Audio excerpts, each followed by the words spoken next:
중2 첫 지필고사 성적표 받는 날 집 공기부터 달라지죠. 아이도 멍하고 부모 마음도 철렁 내려앉습니다. 근데 진짜는 그 다음부터예요. 제가 하나 이야기를 들려드릴게요. 중학교 3학년 아이가 쓴 일기인데요. 중1 때는 자유학년제라 시험이 없으니까 중학생이 이게 된 게 맞나 싶었대요. 그냥 친구랑 놀았습니다. 근데 중2가 되자마자 첫 지필고사를 봤는데 어제까지 같이 나랑 떡볶이 먹던 친구가 자기보다 성적이 더 잘 나온 걸 보는 순간 마음이 확 흔들린 거죠. 엄마 잔소리는 늘고 나는 어떻게 공부를 해야 되는지도 모르겠고요. 그리고 중3이 되니까 이런 말이 나옵니다. 나는 왜 공부해야 하는지도 모르겠고 뭘 하고 싶은지도 모르겠어. 근데 내년엔 고등학교에 가면 과목을 내가 고른다면서? 나 지금도 이렇게 막막한데 그걸 어떻게 골라? 이게 고교학점제를 눈앞에 둔 우리 아이들의 현실입니다. 고교학점제는요, 과목이 많아진 제도가 아니라 준비된 아이와 준비가 좀 덜 된 아이들의 격차를 벌릴 가능성이 높은 제도입니다. 선택지가 많다는 건요, 준비가 된 아이한텐 기회일 수가 있지만 준비가 되지 않은 아이들에겐 멘붕이 될 수밖에 없습니다. 그래서 오늘은 제가 딱 두 가지를 정리해 드릴게요. 고교학점제의 핵심은 무엇이고 부모는 지금 무엇부터 잡아줘야 되는지 진짜 현실적으로 말씀을 드려보겠습니다. 고교학점제 한마디로 정의하면 이겁니다. 자기 주도적 선택. 이제 학교가 정해준 시간표대로 가만히 앉아 있다가 졸업하는 시대는 끝났죠. 아이 스스로 과목을 고르고 192학점을 채워야 졸업장이 나옵니다. 제가 현장에서 수많은 아이들을 보며 느낀 핵심은 이거예요. 고교학점제는 단순히 입시 제도가 바뀌는 수준이 아닙니다. 준비된 아이와 준비가 안 된 아이의 격차를 극명하게 벌리는 시스템이라고 제가 앞서서 말씀을 드렸죠. 이렇게 선택지가 많다는 건 준비된 아이한테 날개를 달아줄 수 있는 기회가 되겠지만 준비가 안 된 아이에겐 그저 혼란일 수 있습니다. 그런데 선생님은 왜 그렇게 단호하게 말씀을 하세요? 라고 생각이 들 수도 있어요. 저는 상담심리교육 석사를 마쳤고요. 고등학교 교사로 현장에서 아이들도 가르쳐 봤고요. 대학교 입학 사정관으로 일하면서 수천 건의 학생부를 검토도 해봤습니다. 무엇보다 저도 엄마입니다. 제 아이를 위해 이 제도를 파고들기 시작을 했어요. 정보가 없어서 불안했고요. 그래서 제가 직접 정리하고 분석한 결과물이 고교학점제와 진로 코칭이라는 책으로 출간이 됐고 이 책은 지금 베스트셀러가 되었습니다. 작년에는 합격생기부 절대원칙 탐구력이라는 책을 공저로 집필을 했어요. 지금은 이로울 교육연구소와 탐구온을 운영하며 전국 교육청과 학교에서 학부모님들을 만날 때마다 가장 많이 듣는 질문이 있습니다. 선생님, 그래서 우리 아이 지금 당장 뭘 해줘야 되나요? 그 대답은 저는 의외로 단순합니다. 지금 당장 국영수학원 더 하나 보낼 게 아니라요. 진로 연계 학습 코칭부터 잡아주셔야 돼요. 여기서 오해하지 않으셨으면 좋겠는데요. 부모가 아이 대신 시간표를 짜주라는 말도 아니고요. 옆에서 감시하라는 말도 아닙니다. 제가 말하는 코칭은요. 아이의 관심을 질문으로 바꾸고 그 질문을 기록 습관으로 이어지게 해주는 것입니다. 근데 학부모님들께서 제일 많이 묻죠.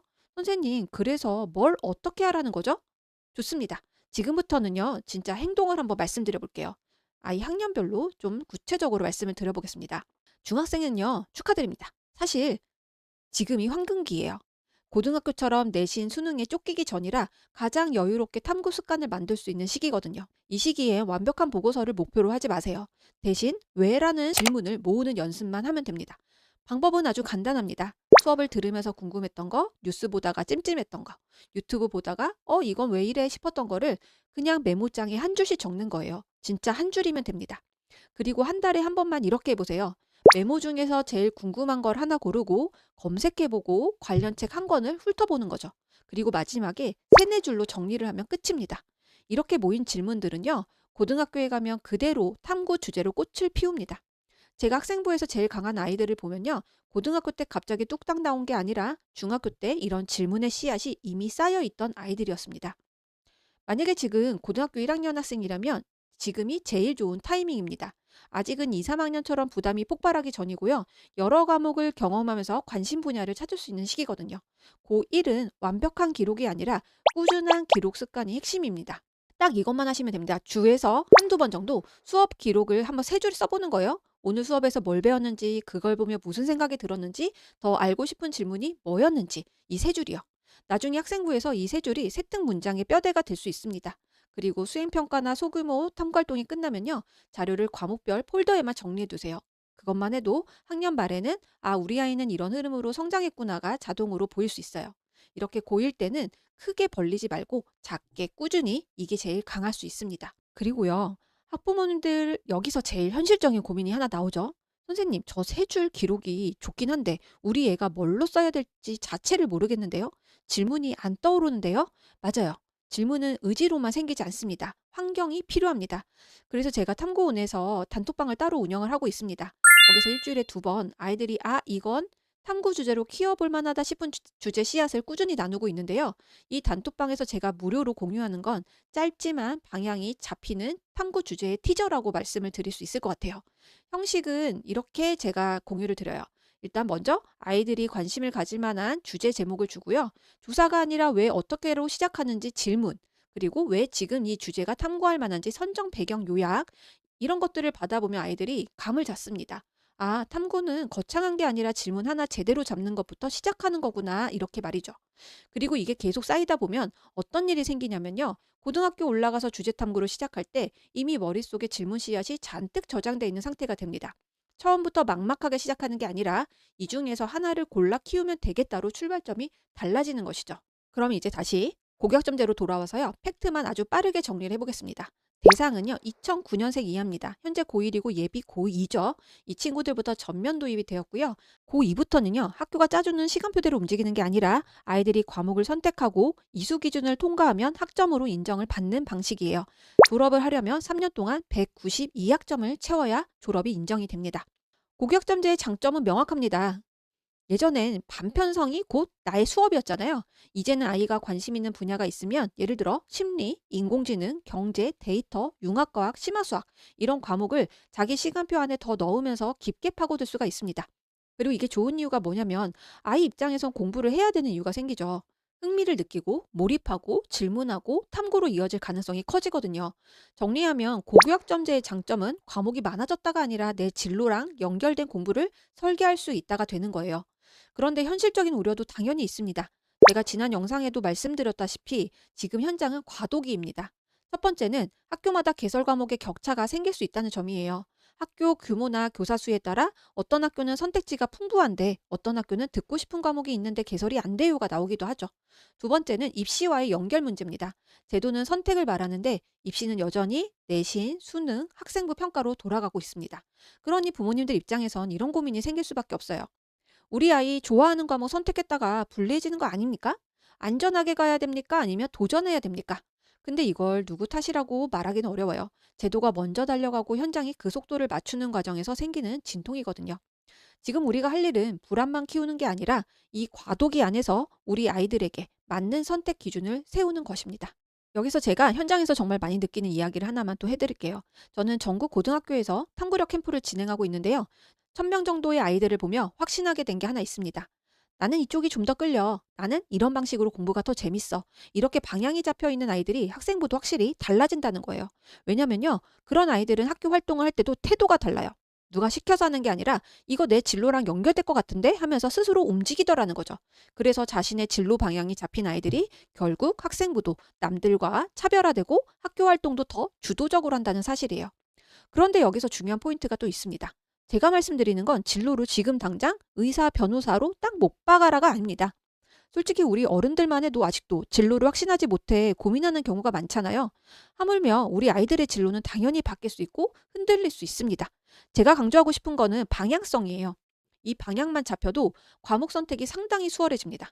학생부 활동도 갑자기 뭘 채워야지가 아니라 이거라면 내 이야기가 되겠네로 바뀌기 시작합니다. 혹시 나중에 진로가 바뀌면 어떡하냐고요? 걱정 마세요. 진로는 바뀔 수 있어도 탐구력은 남습니다.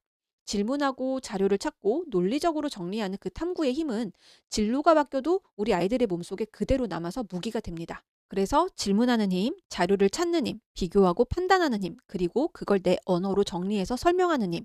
이건 진로가 바뀌어도 우리 아이들 안에 그대로 남아요. 그러니까 지금 하는 탐구는 한 번 쓰고 버리는 활동이 아니라 아이 인생 전체에 붙는 기본 체력이라고 생각을 하시면 됩니다. 그래서 저는 아이들한테 목적지 하나 정해놓고 달려라고 몰아붙이기보다는 일단 방향을 잡고 그 과정에서 탐구하는 습관을 만들면서 아이 스스로 길을 넓혀가게 해주는 게 가장 현실적인 준비라고 봅니다. 매년 6월쯤 되면요. 고등학교 1학년 학부모님들 질문이 폭발하는데요. 선생님, 우리 아이 대체 어떤 과목을 선택해야 좋은 대학을 갈까요? 대학이요. 과목 선택을 아주 빡빡하게 제한하지는 않지만 상대평가라는 구조를 잊으시면 안 됩니다. 특히 이공계열은 남들 다 듣는 기초 과목을 나만 안 들었다면 평가에서 이게 꼭 감점이라기보단 상대적으로 불리할 수밖에 없습니다. 그래서 저는 이렇게 조언을 해드리는 편이에요. 대학이 기본적으로 기대하는 경로는 벗어나지 말고요. 그 안에서 아이가 관심 있어 하는 분야로 좁혀서 한 끗 차이를 만들어라. 이게 좀 현실적이고 결과도 좋을 수 있는 전략이라는 겁니다. 자, 여기서 우리 학부모님들이 제일 궁금해하시는 포인트가 있죠? 선생님, 그럼 그 한 끗 차이는 대체 뭔가요? 저는 이 한 끗 차이를 이렇게 정의해요. 남들과 다른 과목을 억지로 고르는 게 아니라 내가 관심 있는 방향으로 과목을 좁혀서 연결하는 것. 이게 바로 한 끗 차이입니다. 예시로 경영학과를 들어볼게요. 경영은 워낙 범위가 넓잖아요. 그래서 같은 경영학과를 목표로 해도 과목 선택이 달라질 수 있습니다. 근데 여기서 중요한 게 하나 있어요. 이번에 대교협에서 발간한 2028학년도 모집 단위별 반영 과목 및 대학별 권장 과목 자료집을 보면요. 경영학과는 기본적으로 이런 과목들이 필요하다고 나와 있어요. 수학은 대수, 확률과 통계, 미적분 원은 거의 필수입니다. 사회교과에서는 경제, 사회와 문화, 법과 사회 같은 과목들을 충분히 선택하는 게 기본이라는 것을 알 수가 있어요. 자, 그럼 이 기본 베이스는 같은데 어떻게 한 끗 차이가 나는지 두 학생을 비교해 드려 볼게요. 제가 예시로 두 명만 보여드릴 건데요. 둘 다 경영학과 목표인데 꿈이 다릅니다. A는요. 배터리 업사이클링 스타트업 CEO가 꿈입니다. 이 A 학생은요. 경영을 하더라도 난 기술 산업 쪽, 특히 배터리 업사이클링 시장을 이해하고 싶다. 이 방향이 잡혀있는 아이라고 해볼게요. 그러면 과목 선택을 이렇게 할 수 있겠죠. 일반 선택에서는 경제, 법과 사회, 사회와 문화, 화학, 물리학, 사회 과목 선택에선 많은 아이들이 비슷하게 가는 것 같지만 A 학생은 여기에 화학과 물리학을 같이 가져갑니다.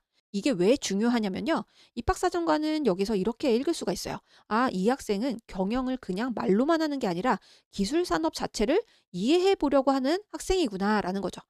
그리고 이 학생이 진로 선택 과목에서는 경제, 수학, 사회 문제 탐구, 역학과 에너지 또는 전자기어 양자, 물질과 에너지 또는 화학 반응의 세계, 그리고 융합 선택 과목에서는 융합과학 탐구, 기후 변화와 지속 가능한 세계를 선택했다고 가정을 해볼게요. 여기까지 보면 한 문장으로 정리가 되죠? 경영과 기술 이해 그리고 과학적인 사고입니다. 이게 A 학생의 한 끗 차이예요. 남들 안 듣는 과목을 특이하게 고른 게 아니라 자기 관심사에 맞게 자연스럽게 좁혀서 선택을 한 결과라는 것이죠. 자, 이번엔 B 학생이에요. B 학생은 스포츠 마케터가 꿈입니다. 똑같이 경영학과가 목표예요. 근데 관심이 달라요. 이 아이는 사람, 브랜드, 소비자 경험 쪽에 관심사라는 거죠. 그래서 과목 선택이 이렇게 이루어집니다. 일반 선택에서는 경제, 법과 사회, 사회와 문화, 현대사회와 윤리, 가능하면 체육교과에서 운동과 건강, 스포츠 문화 이런 과목을 묶어주면 좋습니다. 자, 그럼 이때 입학사정관이 또 이렇게 읽을 수가 있겠죠. 아, 이 학생은 경영을 사람과 소비자 관점에서 풀고 싶은 학생이구나. 그리고 이 학생이 진로 선택 과목에서는요. 경제수학, 사회문제 탐구, 창의공학 설계 또는 생활과학 탐구, 지식재산 일반이라는 과목을 선택해봤다고 가정을 해볼게요. 왜냐면 스포츠 마케팅이 결국 뭐예요? 브랜드, 콘텐츠, 그리고 지식재산이랑 연결이 되거든요. 그리고 융합 선택에서는 인간과 경제활동, 독서 토론과 글쓰기를 선택했다고 가정을 해볼게요. 그러면 이 B학생의 학생부는 자연스럽게 브랜드 가치, 콘텐츠, 소비자 인식 쪽으로 스토리가 만들어지겠죠. 이게 B학생의 한 끗 차이라고 할 수 있습니다.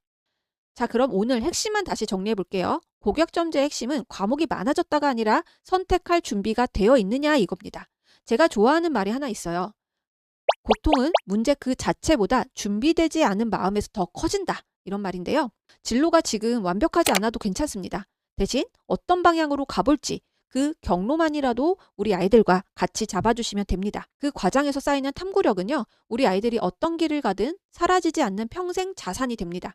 다음 영상에서는 우리 학부모님들이 제일 헷갈려 하시는 교육과정이 대체 뭐고 선택 과목 어떻게 골라야 하냐 이런 거를 더 구체적으로 파헤쳐 볼게요. 특히 6월부터가 과목 선택이 시작인데요. 특히 6월 정도 되면 학교마다 고1들이 선택 과목 결정을 고민하는 시즌이 오거든요. 그때 부모님들께서 꼭 체크하셔야 되는 리스트를 제가 한번 정리를 해드릴 예정입니다.